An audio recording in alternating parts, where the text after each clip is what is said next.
जय श्री राम छात्रों, आइए आप लोग का स्वागत है फिर से संस्कृत क्लासेज में। और आप लोगों को पिछले जितना भी क्लास था उसमें सिर्फ और सिर्फ लकार में बताए थे, लकार में किस तरह अनुवाद किया जाता है, किस तरह नहीं अनुवाद किया जाता है। और जो हम लोग अनुवाद इतना दिन से पढ़ रहे थे वो सिर्फ साधारण हुआ था, मैं खाता हूँ, वह जाता है, वे लोग पढ़ते हैं, ये सब। लेकिन आज जो हम लोग अनुवाद या जो भी संस्कृत का अगला भाग पढ़ेंगे, इसमें ऐसे ऐसे चीजों के बारे में जानेंगे जिसमें कुछ चिन्ह संबंधित रहेगा, जैसे राम का दोस्त, मदन का भाई, इस तरह से वो शिक्षक से पढ़ता है, बाघ से डरता है, इस सब का अनुवाद किस तरह से करेंगे आज हम लोग शब्द रूप में पढ़ेंगे।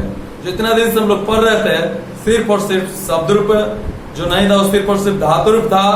धातु रूप मतलब किसी क्रिया का मूल रूप में जो धातु जुटता है, ठीक है, उसी को धातु रूप कहा जाता था। सिर्फ और सिर्फ वह क्रिया में ही जुटता था, पढ़ना लिखना दौड़ना भागना ये सब में राम गोपाल में नहीं जुटता था। लेकिन आज जो हम लोग पढ़ेंगे वो शब्द रूप है। शब्द रूप देखिए दो प्रकार का होता है, संज्ञा शब्द रूप और सर्वनाम शब्द रूप। संज्ञा शब्द रूप में आता है मदन, गोपाल, सोहन, सीता, मतलब जितना नाम है सब में क्या लगेगा, नाम आज पढ़ेंगे, सब नाम शब्द रूप इसके बाद पढ़ा जाता है। तो सबसे पहले आपको आज जो है बता रहे हैं कि अगर आप लोगों में से कोई भी सब्सक्राइब नहीं किया है तो कर दीजिएगा, और नए नए क्लास के नए नए विधि को, नए नए नियम को अनुवाद करने के लिए अपडेट हमेशा रहिएगा, ताकि आपको पास जो है आसानी से पहुंच सके। तो आइए चालू करते हैं हम शब्द रूप। सबसे पहले शब्द रूप में पहला आता है अकारांत पुल्लिंग बालक शब्द रूप। अकारांत पुल्लिंग बालक शब्द रूप, इसका बॉक्स बनाते हैं।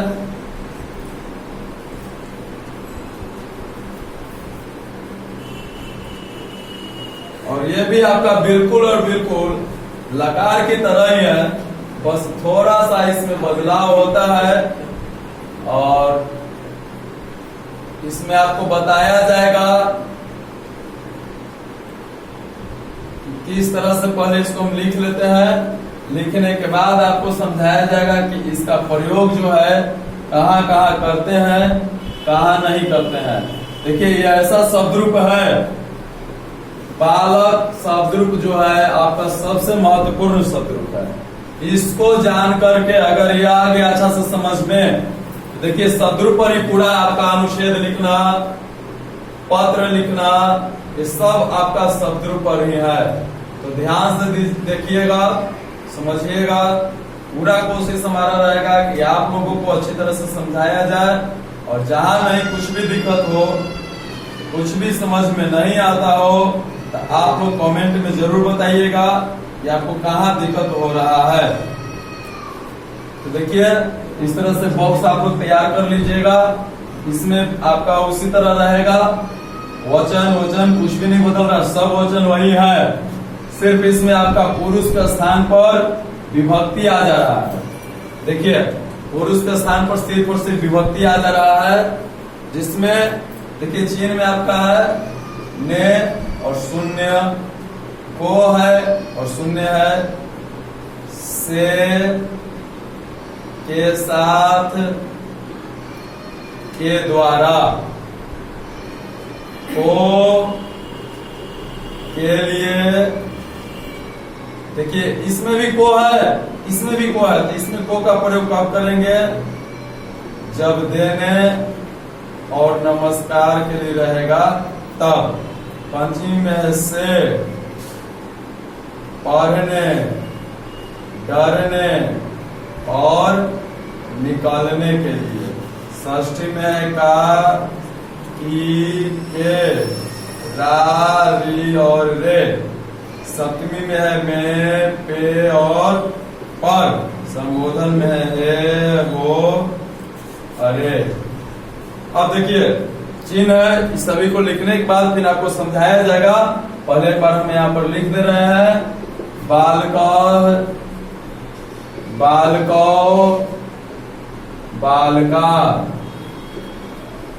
बालकाम, बालको, बालकान। देखिए इसका मतलब होता है कि यही वाला इसमें भी है आपका बालकेन, बालकाभ्याम, बालकाय, विसर्ग बालकाय, बालकाभ्याम, बालकेभ्य, बालकात, बालकाभ्याम, बालकेभ्य, बालकस्य, बालकयोः, बालकानाम। इसमें है आपका बालके, बालकयोः,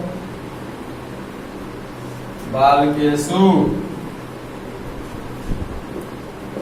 हे बालक, हे बालको, हे बालका। देखिए अब इसको एक बार समझते हैं क्या है क्या नहीं है। सबसे पहले हम देख रहे हैं यहाँ पर, सबसे पहले यहाँ पर लिखा हुआ है अकारांत पुल्लिंग।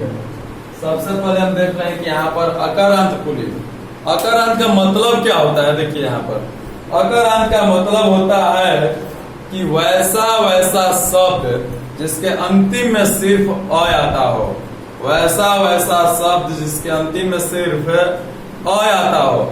जैसे कि देखिए अंतिम में सिर्फ अ आता हो उसको हम लिखना है। जैसे कि मदन, देखिए अ आता है, गोपाल अ आता है, ठीक है, सोहन अ आ रहा है। तो वैसा वैसा शब्द जिसके अंतिम में सिर्फ अ आता हो वही आपका अकारांत कहलाता है।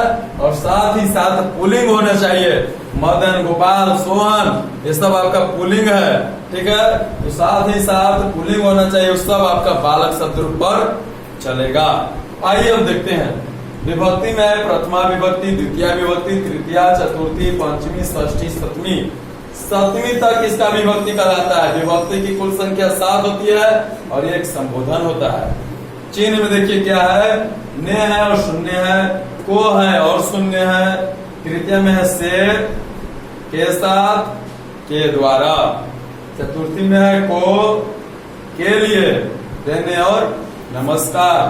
पंचमी में है से, पढ़ने, करने और निकलने।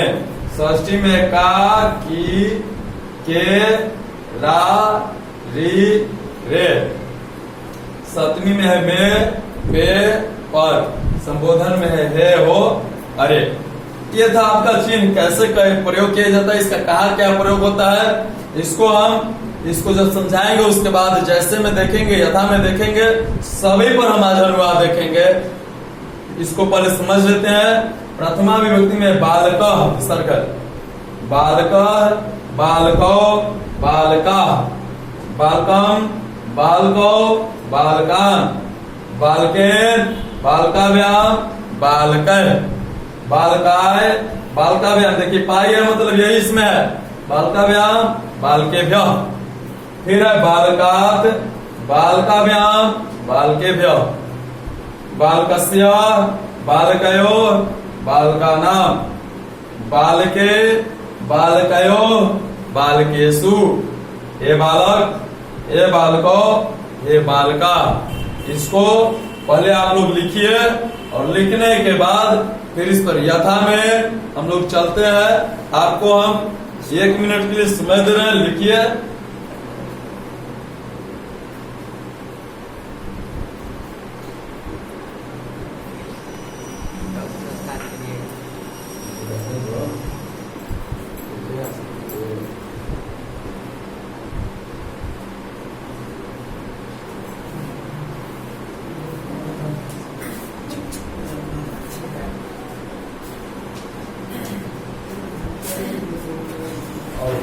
हो जाता है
तो चलिए आइए अब देखते हैं इस पर किस प्रकार से इसका प्रयोग किया जाता है। आप लोग लिख लिए होंगे, तो जो लिख लिया उस कॉपी पर देखिएगा ही, क्योंकि बिना उसको देखे हुए अभी समझ में नहीं आएगा।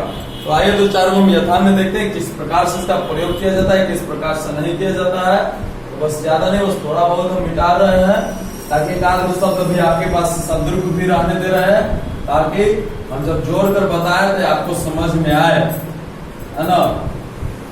थोड़ा सा देखिए, इतना हम रहने दिए हैं, अभी एक क्वेश्चन पर आपको समझाया जाएगा। जैसे कि मान लीजिए किस तरह से हम बनाएंगे, यथा में हम दो चार को देखते हैं। जैसे कि वह राम से पढ़ता है। अब देखिए, पहले हम लोग लकार में सिर्फ अनुवाद बनाते थे कि वह पढ़ता है, राम खेलता है, ये सब। लेकिन यहाँ पर हमारा जो अनुवाद आ रहा है थोड़ा सा बदलाव होकर के, थोड़ा सा उससे बढ़ चढ़ कर आ रहा है। करे क्या, वह राम से पढ़ता है। देखिए, सबसे पहले हम तरीका देखेंगे, वह का देखेंगे कि स होता है, वह का स होता है।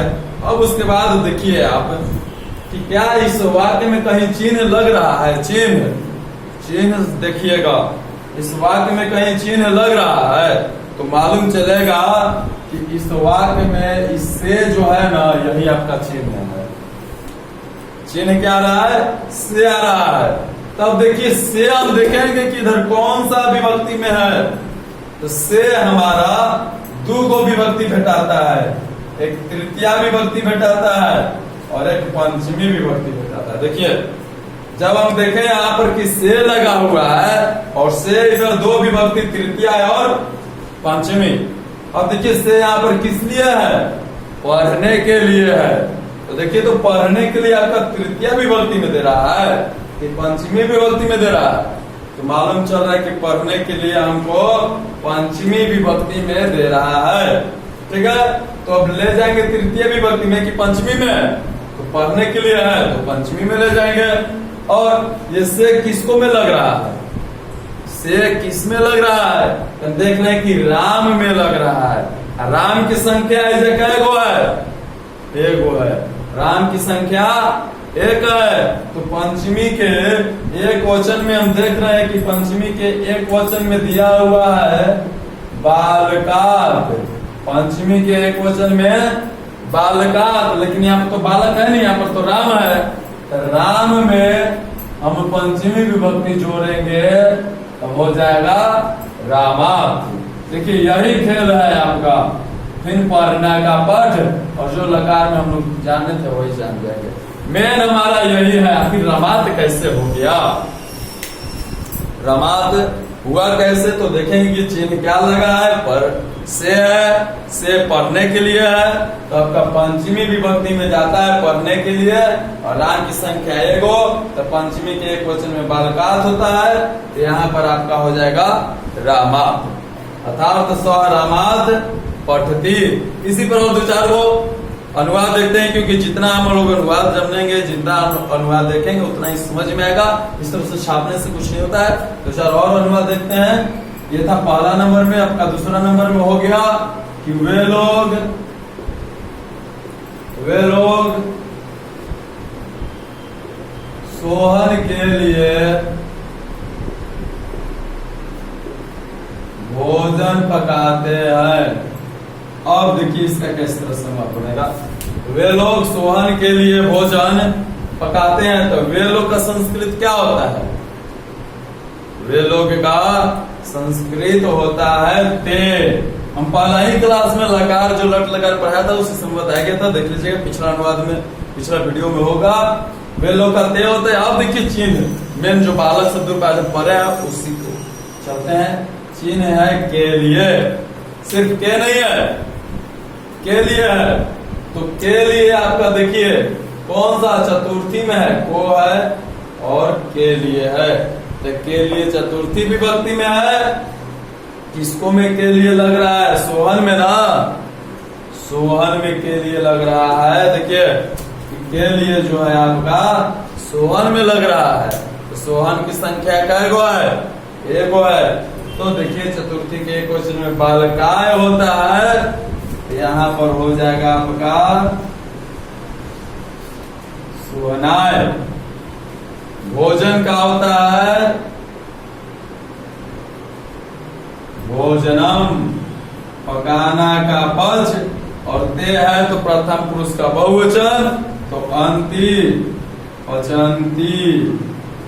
ते सोहनाय भोजनम पचंती।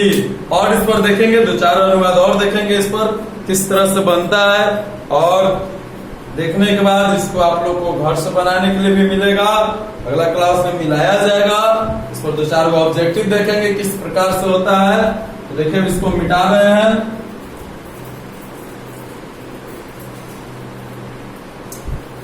देखिए अगला यथा में एक और देखते हैं हम, तीसरा नंबर।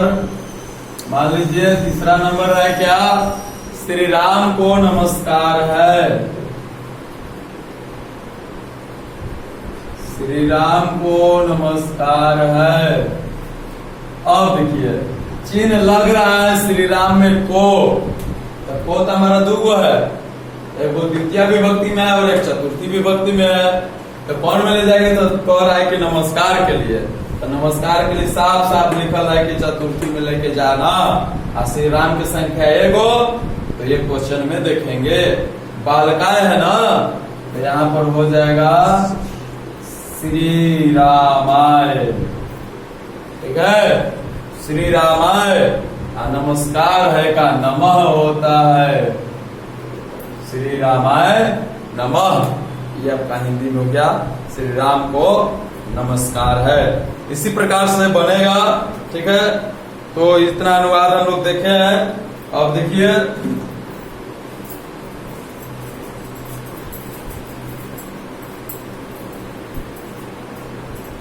स्वतः बना करके देखिएगा स्वयं। ठीक है, 5 को लिखिए, बना करके देखिएगा स्वयं। पहला है राम का भाई दौड़ता है। दूसरा है वह सोहन से पढ़ रहा था। तीसरा है सीता राम के लिए भोजन पकाती है। चौथा है छात्रों में मदन श्रेष्ठ है। पांचवा है वह गोपाल के साथ पटना गया। इसको उतारिए, और से बनाकर लाना है इसको, फिर इसको अगला क्लास में मिलवाएंगे। अभी उतारिए इसको।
तो चलिए देखिए, इसको आपको अगला क्लास में मिलाया जाएगा। ठीक है, और अगला क्लास में मिलाने के बाद किस तरह से इसका अनुवाद मतलब बनता है और बोर्ड में किस तरह से ऑब्जेक्टिव में पूछता है, इसको बताया जाएगा। तब तक के लिए जय श्री राम। अगला क्लास में मिलते हैं।